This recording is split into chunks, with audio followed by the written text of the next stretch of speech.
I stood in the lobby of TechCore Solutions that Monday morning, holding a bouquet of white imperial orchids in my hands.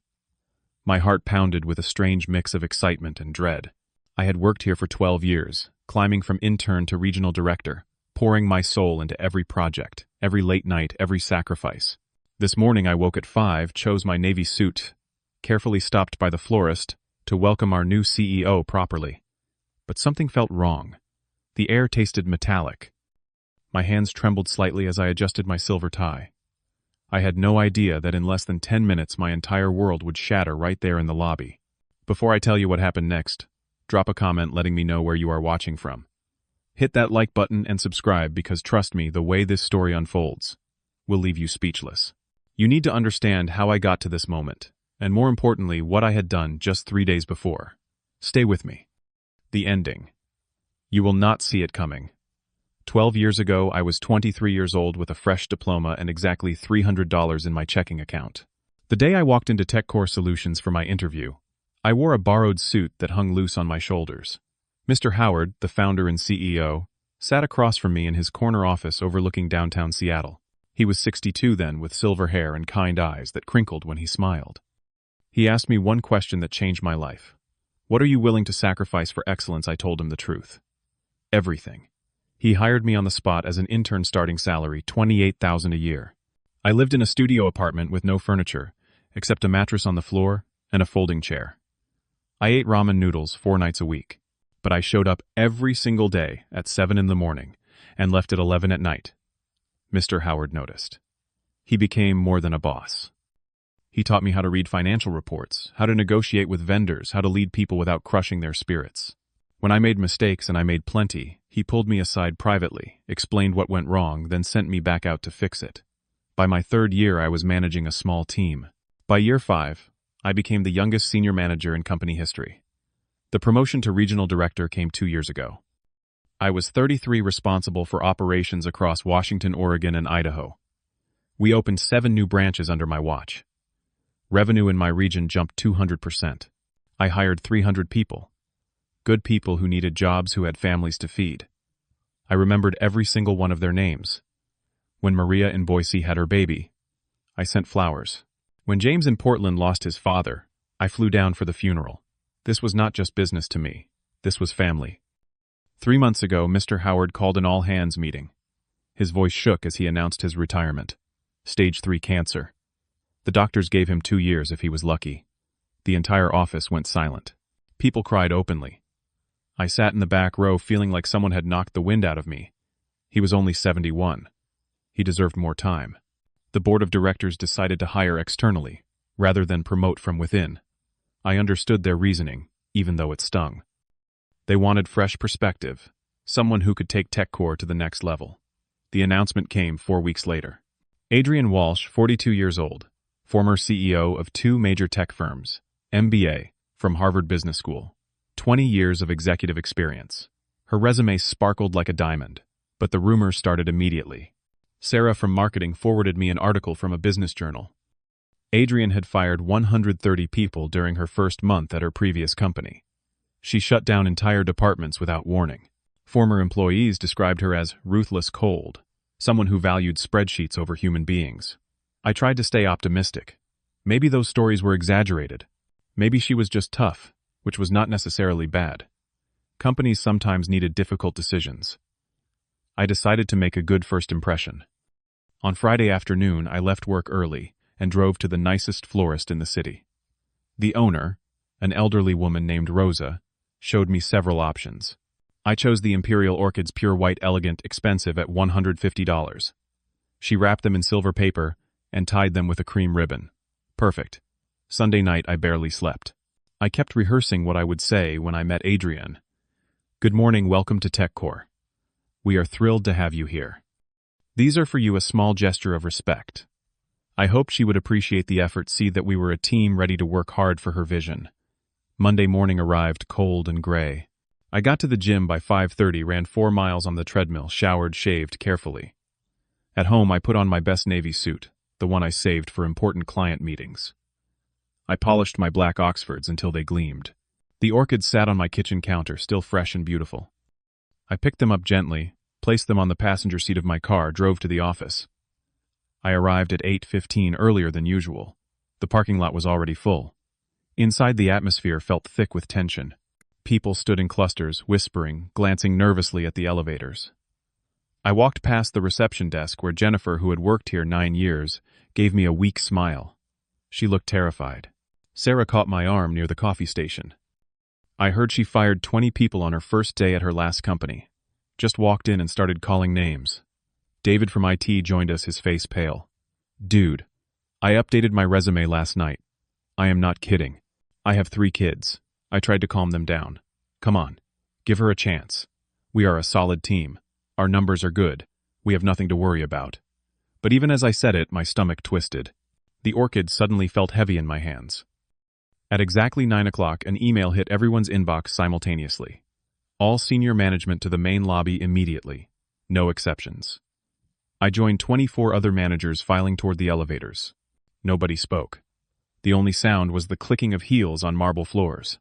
We formed a loose semicircle in the lobby, waiting. The elevator chimed. The doors slid open.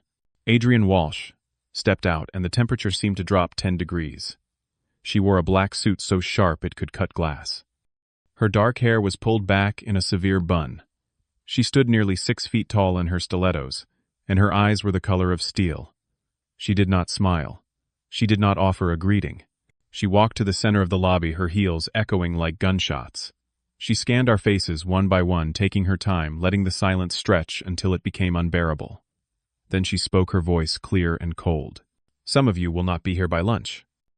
Adrienne turned and walked toward the large conference room, without waiting to see if we followed. We did like sheep walking toward a slaughterhouse. The conference room had floor-to-ceiling windows overlooking the city.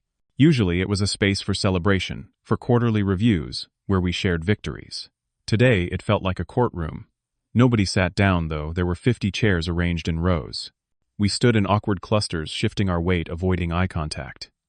I still held the Orchids, feeling more foolish with each passing second. Adrienne stood at the front, arms crossed, waiting until the door closed behind the last person. She began without preamble. This company is failing. Your inefficiency is costing us millions. I have spent the past 2 weeks reviewing every department, every expense report, every performance metric. What I found was appalling. You have been coasting on past success while competitors sprint past you. That ends today. She clicked a remote, and a presentation appeared on the screen behind her. Charts and graphs filled with red arrows pointing downward. Operating costs up 40% over 3 years. Customer retention down 18%. Employee productivity below industry standard. I frowned. Those numbers did not match the reports I had seen. Our region was thriving. Where did she get this data? I considered raising my hand, asking for clarification. But the energy in the room was so hostile, so charged, that I kept quiet. Adrienne continued her speech, her voice never wavering, never softening. I do not believe in sentimentality. I believe in results. I do not care how long you have worked here, or how comfortable you have become. I care about one thing: performance. And most of you are not performing. She paused, letting that sink in. Then she dropped the hammer. Effective immediately, we are implementing a restructuring plan. 30% workforce reduction across all departments. We will close 5 branches within 6 months. All discretionary spending is frozen. All projects not directly tied to revenue generation are canceled. This is not up for discussion. This is happening. Murmurs rippled through the crowd. Someone near the back let out a choked sob. Adrienne ignored it. She picked up a tablet from the table beside her. Now, let us address individual performance. I am going to call several names. When I call your name, step forward. My heart hammered against my ribs. I glanced down at the orchids in my hands. The white petals seemed to mock me now. What had I been thinking? This woman did not want flowers. She wanted blood. Gerald Henderson. Adrienne's voice cut through the room like a blade. Gerald. Our director of operations stepped forward. He was 56 years old, married with 2 kids in college. He had worked at TechCore for 15 years. Adrienne looked him up and down as if inspecting a defective product. Your performance has been subpar. Your department consistently misses deadlines and exceeds budgets. Security will escort you out within the hour. Pack your personal items and surrender your keycard. Gerald's face went white. He opened his mouth, closed it, opened it again. But Adrian cut him off with a raised hand. We are done here. Next. Amanda Reeves. Amanda from Human Resources came forward, tears already streaming down her face. She did not even get a full explanation. Just the same cold dismissal. Your services are no longer required. Security will assist you. Carlos Martinez from Finance was next then, Jennifer Liu from Customer Service, then Patrick O'Brien from IT. One by one, Adrian dismantled people's lives in front of their colleagues. No privacy, no compassion, no thank you for your years of service. Just clinical, brutal efficiency. I counted 8 people called and dismissed before she said my name. Francisco. Time stopped. I felt every eye in the room turn toward me. My legs moved automatically, carrying me forward, even though my brain screamed at me to run. I stopped 3 feet from Adrian, still clutching the ridiculous orchids. She looked at the flowers, and her mouth curved into something that might have been a smile on someone with a soul. On her, it looked predatory. Francisco, your era is over. She said it slowly, emphasizing each word, making sure everyone heard. You represent everything outdated about this company. 12 years of mediocrity ends today. You have been comfortable too long coasting on relationships, rather than results. That stops now. I could not breathe. Mediocrity, I had given everything to this place. I had sacrificed relationships, vacations, my health. I built 3 departments from nothing. I trained dozens of people who went on to leadership roles. My region generated more revenue than any other. And she called it mediocrity. Adrian stepped closer. Security is waiting at the door. Take your flowers and go. Do not attempt to contact any current employees or clients. Your email access has been terminated. Your company phone will be deactivated in 10 minutes. You have 1 hour to collect your personal belongings from your office. Then I want you gone. Someone laughed. A short, nervous bark of laughter from somewhere in the crowd. Someone who thought this was funny, or someone trying to score points with the new boss by mocking the fallen. The sound cut through me worse than Adrian's words. I looked around the room at people I had worked beside for years. Some looked away. A few met my eyes with sympathy. Most just looked relieved it was not them. I wanted to say something.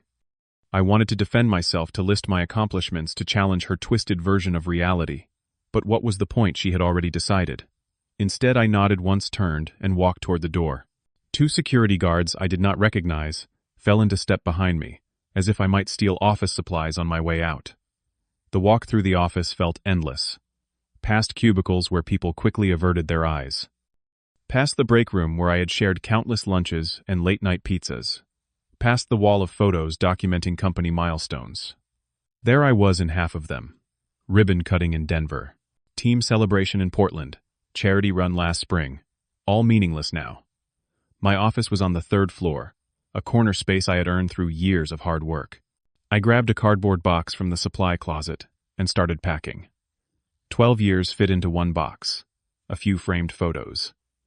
My college diploma. The Manager of the Year award from 2 years ago. A coffee mug my team had given me, with World's Best Boss printed on it. I almost left it behind, but at the last second I tucked it into the box. At the building exit I stopped and looked back one final time. The marble lobby, the massive TechCore logo on the wall, the employee directory that still listed my name. I walked over to the trash can near the door and dropped the orchids in. The white petals looked obscene against the black plastic bag. Then I pushed through the glass doors into the cold morning air and did not look back again. 3 days earlier, Friday afternoon. The law offices of Wilson & Associates occupied the 20th floor of a building downtown. I sat in a conference room with dark wood paneling and leather chairs that probably cost more than my monthly salary. Mr. Howard sat across from me, looking frailer than I remembered. 3 lawyers in expensive suits flanked him, their briefcases open on the table. Francisco, thank you for coming on short notice. Mr. Howard's voice was softer, now worn by illness and age. I wanted to talk to you about something important before I step away completely. Of course, sir. Anything you need. I folded my hands on the table, confused about why he needed a team of lawyers present. He smiled, that familiar warm smile that had always made me feel valued. You have been like a son to me. I mean that sincerely. You have built this company as much as I have over the past 12 years. You care about the people, not just the profits. That is rare these days. Thank you, Mr. Howard. That means everything to me. His expression turned serious. I am retiring, but I do not trust the board's decision to hire Adrian Walsh. I have heard things about her. She is a corporate raider, not a builder. She tears apart companies for short-term gains, then moves on before the damage becomes obvious. She is going to destroy everything we have created. I shifted uncomfortably. The board seemed confident in her qualifications. The board is looking at her resume, not her character. Mr. Howard leaned forward. So I have made a decision. I am selling you 49% of my controlling shares in TechCore. I blinked. Sir, I do not have that kind of money. Those shares are worth millions. He held up a hand. I am not selling them to you for market value. I am transferring them for $1. These papers here, he gestured to the stack of documents in front of the lawyers, make you the largest individual shareholder after the board's collective holdings. Adrian will have operational control as CEO, but any major decisions affecting company structure require shareholder approval. And Francisco, you have veto power. I stared at him. Why would you do this? Because you will protect the people. Adrian is going to come in swinging. She is going to fire people, close branches, gut departments. When she does, you can stop her. But you need to be patient. He leaned back, his eyes holding mine. Sign these papers today. Keep it absolutely quiet. Let her show her true colors first. Give her enough rope. Then, when the time is right, you act. One of the lawyers, a woman with gray hair, pulled back in a bun, slid a pen across the table toward me. Everything is legal and binding. We have structured it to avoid any conflicts of interest or securities violations.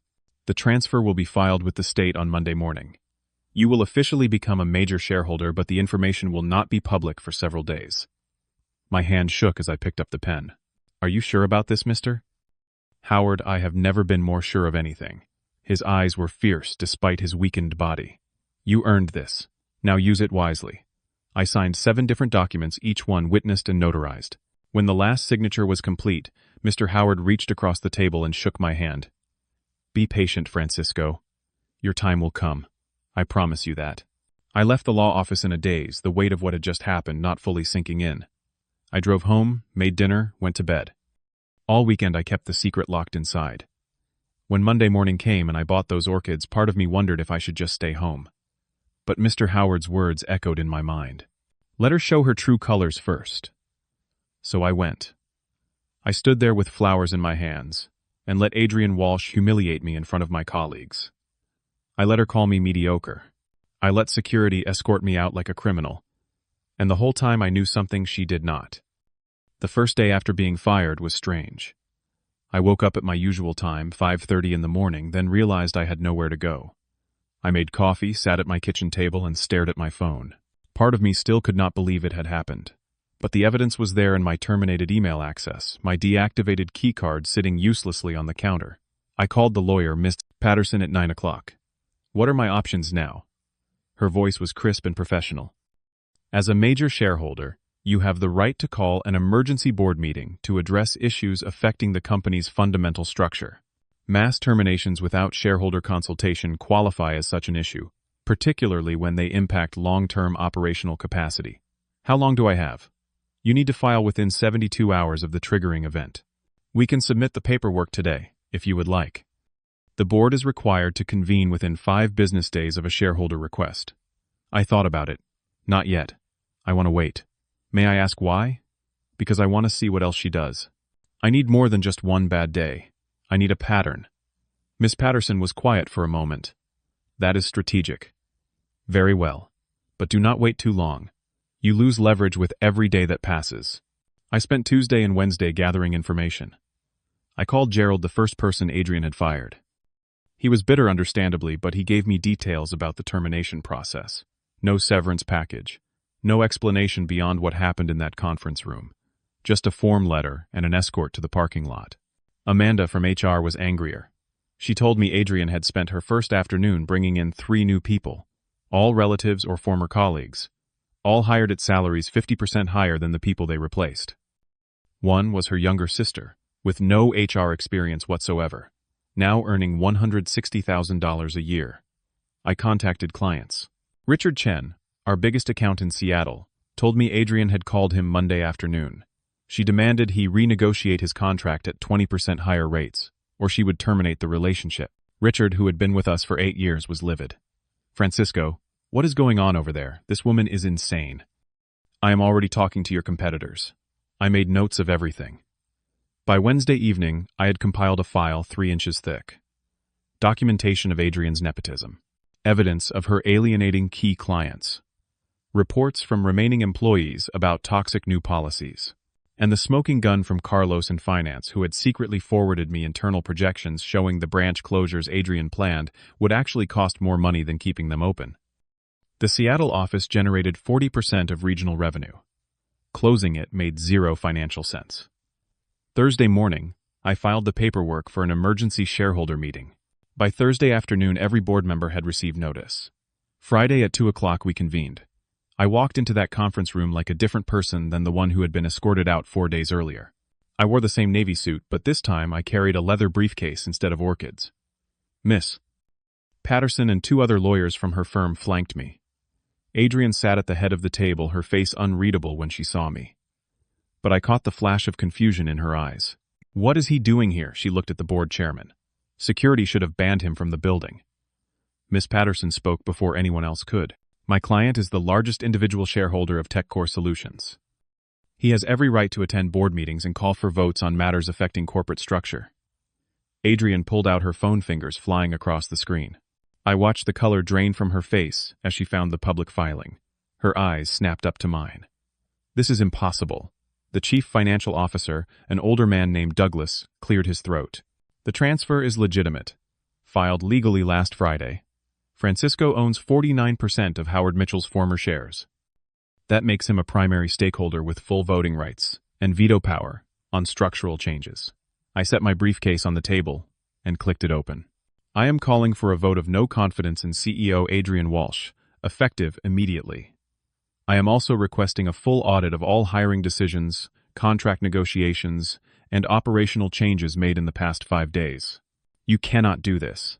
Adrian's voice had lost its cold confidence. It sounded almost shrill now. I have a contract. Your contract includes a performance clause. Miss Patterson slid copies of my documentation to each board member. My client has compiled evidence of decisions that violate fiduciary duty to shareholders and demonstrate gross mismanagement. I walked them through it systematically. The nepotism, the alienated clients, the financially destructive branch closures, the mass firings that eliminated institutional knowledge and damaged morale. I presented emails, financial projections, even recorded phone calls from angry clients threatening to leave. By the time I finished, 45 minutes had passed. The board members looked shell-shocked. Adrian tried to defend herself. Those changes were necessary for long-term profitability. Sometimes tough decisions upset people in the short term but pay off later. But her voice lacked conviction. The evidence was too damning. The board chairman called for a vote. All in favor of removing Adrian Walsh as CEO and conducting a full operational audit? 7 hands went up. 2 members abstained. 0 votes in support of Adrian. It was over. Adrian stood slowly, her face a mask of controlled fury. She looked at me across the table. You planned this. You and Howard. I met her gaze steadily. I planned nothing. You destroyed yourself. I just documented it. She grabbed her briefcase and walked out without another word. The door closed behind her with a soft click. The room exhaled collectively. Douglas turned to me. What now, Francisco? Do you want the CEO position? I shook my head. No.